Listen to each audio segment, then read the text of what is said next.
ఏటి ఏమీ తెలియనట్టుగా ప్రశాంతంగా పనిచేసుకుంటా ఉండవు? నీ గురించి బయట వాళ్ళంతా ఎంత చండాలంగా మాట్లాడుతున్నా నీకసలు ఫీలింగ్స్ లేవా? నువ్వు అలాంటి దానివి, నువ్వు ఇలాంటి దానివి అని అలా తిట్టిపోస్తుంటే నీకసలు ఎట్ట బతకాలనిపిస్తోంది? నువ్వు చేసే పనుల వల్ల, అనే మాటల వల్ల యశబ్బితో పాటు పిల్లలు కూడా బలైపోతా ఉన్నారు.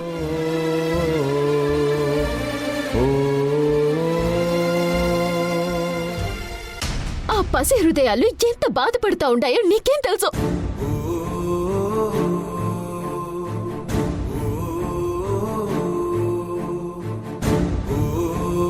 సంధ్య, ఆవిడతో నీకేంటి మాటలు? నువ్వు బయలుదేరు. నిజమేనండి, తప్పుడు మనుషులతో ఎంత తక్కువ మాట్లాడితే అంత మంచిది. అమ్మ తల్లి, నీ మూర్ఖత్వంతో నీ జీవితాన్ని నువ్వు ఎలాగో నాశనం చేసుకున్నావు. రిషి జీవితాన్ని మాత్రం నాశనం చేయమాకో. రిషిని వాళ్ళ నాన్నకు అప్పగించి ఎవ్వరికీ తెలియని ఏదైనా ప్లేస్ కి వెళ్ళిపో. విన్నావా యష్, సంధ్య నోటికొచ్చినట్టు ఎలా మాట్లాడుతుందో? టీవీ డిబేట్లో నేనేదో కావాలని నిన్న మాట అన్నట్టు అంటుంది. తనన్న మాటేం కాదుగా, నువ్వన్న మాటే కదా అది.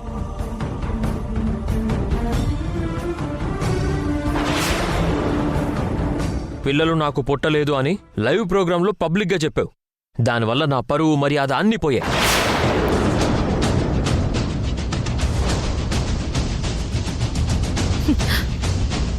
ఎందుకన్నా నా మాట? ఎందుకన్నాను? కావాలని అన్నానా? నా పిల్లల్ని దక్కించుకోవడానికి వేరే దారి లేక ఆ మాట అనడం తప్పు అని తెలిసినా తప్పనిసరి పరిస్థితుల్లో మనసు చంపుకుని అన్నాను.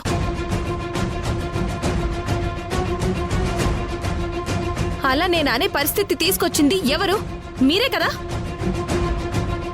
నా పిల్లల్ని నాకు కాకుండా చెయ్యాలని మీరు చూస్తుంటేనే కదా నేను అలా అనాల్సొచ్చింది. తప్పులన్నీ మీరు చేసి నన్ను తప్పుడు మనిషిని చేస్తున్నారా? ఇదేనా మీ సంస్కారం? ఛీ, మీ మొహం చూడాలంటేనే అసహ్యంగా ఉంది. ముందు నా క్యాబిన్ నుంచి బయటకెళ్ళండి.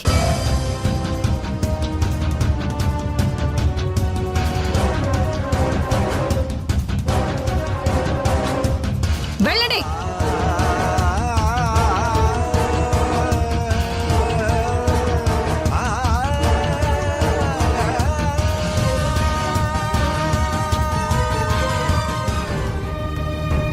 ఆమె మాట నేనెందుకు వినాలి?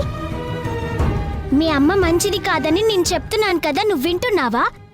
ఆమెతోనే ఉంటున్నావుగా. మొన్నటి వరకు మన ఇంట్లో వాళ్ళే అన్నారు, ఇప్పుడు బయట వాళ్ళు కూడా ఆమెనే తిడుతున్నారు. పొద్దున స్కూల్ ముందు ఏం జరిగిందో నువ్వు చూసావు కదా.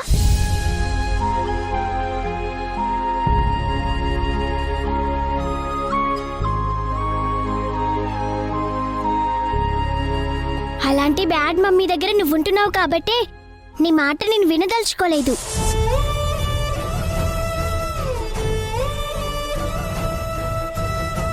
అమ్మనేమనొద్దు శశి, మన అమ్మ చాలా మంచిది.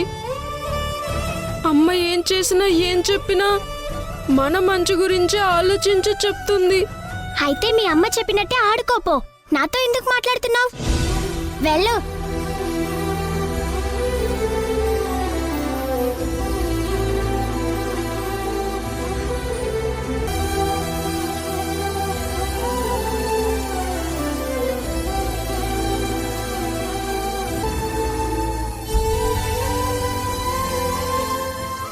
వెళ్ళు.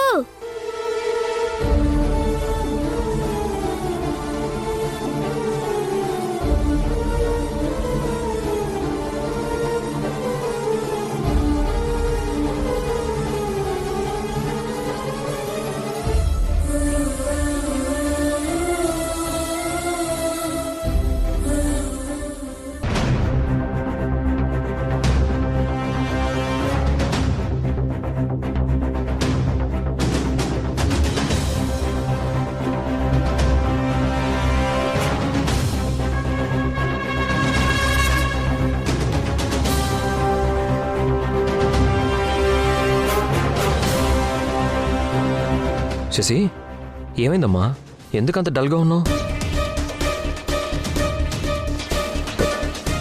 స్కూల్లో ఏమైనా జరిగిందా? జరిగింది ఏదో జరిగిపోయి ఉండదు. నా నోటితో అది నేను చెప్పలేను బాబు. ఏం జరిగింది శశి?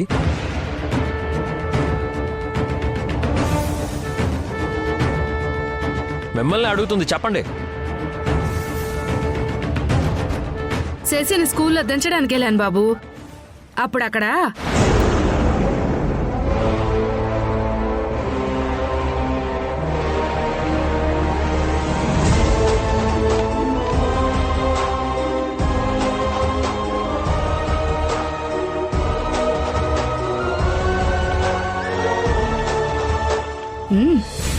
ఆ సింధు చేసిన పని వల్ల తననే కాకుండా పిల్లల గురించి కూడా తప్పుగా మాట్లాడుతుండారు బాబు. అది నీ చేసి బాధపడతా ఉండాది. ఏం మాట్లాడలేక సైలెంట్ గా ఉండిపోయి ఉండదు. శశి శశి బయట వాళ్ళన్న మాటలేవి నువ్వు పట్టించుకోకు. ఎంత కాదన్నా సింధు శశికి అమ్మే కదా బాబు. సింధుని వాళ్ళ అన్న మాటలకి అక్కడ అందరిలో తన పరువు కూడా పోతుండది. రిషికి మాత్రం కొంచెం కూడా బాధ లేదు నాన్న. ఆమె వల్ల నేను కూడా మాటలు పడాల్సి వస్తుంది. సింధు బ్యాడ్ గర్ల్ అని చెప్పినా రిషి ఎందుకు అర్థం చేసుకోవడం లేదు నాన్న?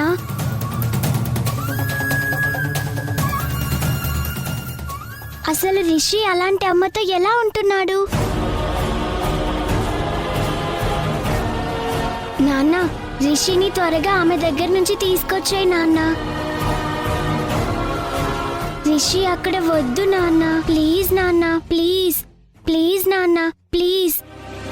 అలాగే శశి, ట్రై చేస్తాను. నువ్వు వెళ్ళి ఫ్రెష్ అవ్వు, వెళ్ళు.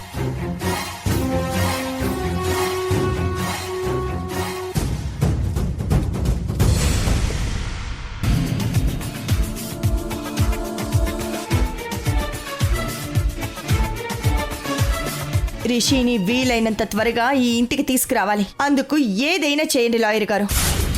యాజ్ ఎర్లీ యాజ్ పాసిబుల్ మీ మనవడు ఆ సింధు దగ్గర నుంచి మీ ఇంటికి రావాలి, అంతే కదా మేడం? అంతే. చా, ఆల్రెడీ దమయంతి మేడంకి నేను చూసుకుంటానులే మేడం అని మాట ఇచ్చేశాను. ఇప్పుడు నా మాట నిలబెట్టుకోకపోతే నా ఇమేజ్ ప్రాక్టికల్గా డ్యామేజ్ అవుతుంది.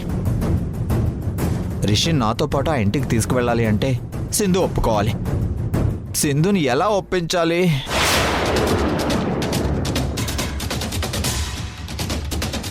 ఎస్, ఇండైరెక్ట్ గా సింధుని మ్యాటర్లోకి ఇన్వాల్వ్ చేసి అప్పుడు ఒప్పించాలి.